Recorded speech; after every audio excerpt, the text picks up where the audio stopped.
بسم الله الرحمن الرحيم. الحمد لله رب العالمين،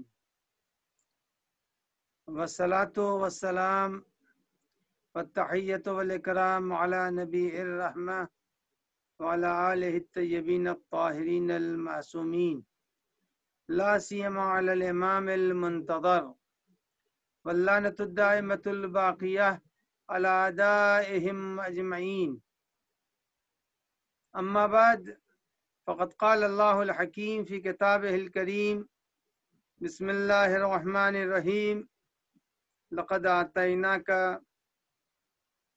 سبعا من المثاني والقرآن العظیم۔ ناظرین محترم، گزشتہ دو تقریروں میں نے قرآن مجید کی اہمیت کی طرف اشارہ کیا تھا کہ اللہ نے یہ نعمت جو شب قدر میں عنایت فرمائی ہے، یہ نعمت ایک ایسی عظیم نعمت ہے جس کا بدل اور جس کا مقابل دنیا میں کسی چیز کو قرار نہیں دیا جا سکتا۔ اللہ کا یہ عطیہ منفرد ہے، اور پروردگار عالم نے بندوں کو اس قرآن مجید کے ذریعے سے، جس کے اندر تمام چیزیں موجود ہیں، یوں سمجھ لیجئے کہ بندہ سورہ مبارکہ الحمد میں دعا کرتا ہے کہ اے اللہ، مجھ کو سیدھے راستے کی ہدایت فرما دے۔ بندے نے دعا کی، جب دعا کی تو پروردگار عالم نے اس کی دعا کو قبول کیا، سنا، مستجاب دعا ہوئی، اور جب دعا مستجاب ہوئی تو جواب میں اللہ نے پورے قرآن کو مقابل سورہ الحمد قرار دیا اور نازل کر کے بتایا کہ تم نے سورہ الحمد میں مجھ سے ہدایت کا مطالبہ کیا تھا، ہم نے تمہاری حاجت کو، تمہارے مطالبے کو، تمہاری دلی آواز کو سنا، اور سننے کے بعد میں یہ پورا قرآن تمہیں دے رہا ہوں۔ اگر تم اس قرآن کی باتوں پر عمل کرو گے تو تم کو صراط مستقیم مل گیا، اور اگر تم نے اس کی باتوں پر عمل نہیں کیا تو پھر تمہارا مطالبہ اپنی جگہ پر صحیح تھا، لیکن تم نے اپنے مطالبے کو پورے طور سے عملی جامہ نہیں پہنایا۔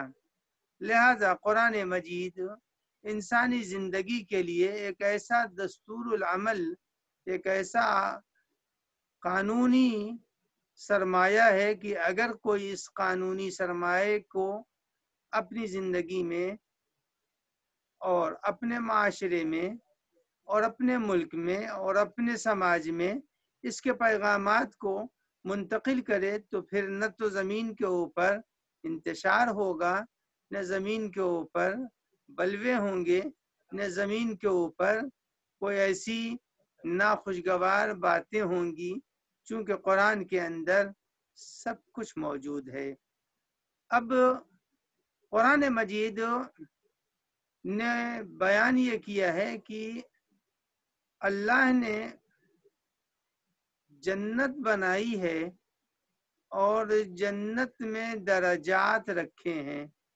سب سے گراؤنڈ فلور والا جو درجہ ہے اس کے لیے ارشاد ہو رہا ہے کہ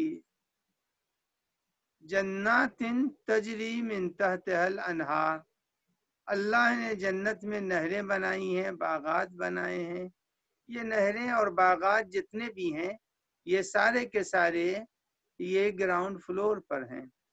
لہذا مفسرین نے لکھا ہے کہ جنت کے اندر جانے والوں کے لیے درجات ہیں، اور درجات ہیں ground floor, second floor, third floor.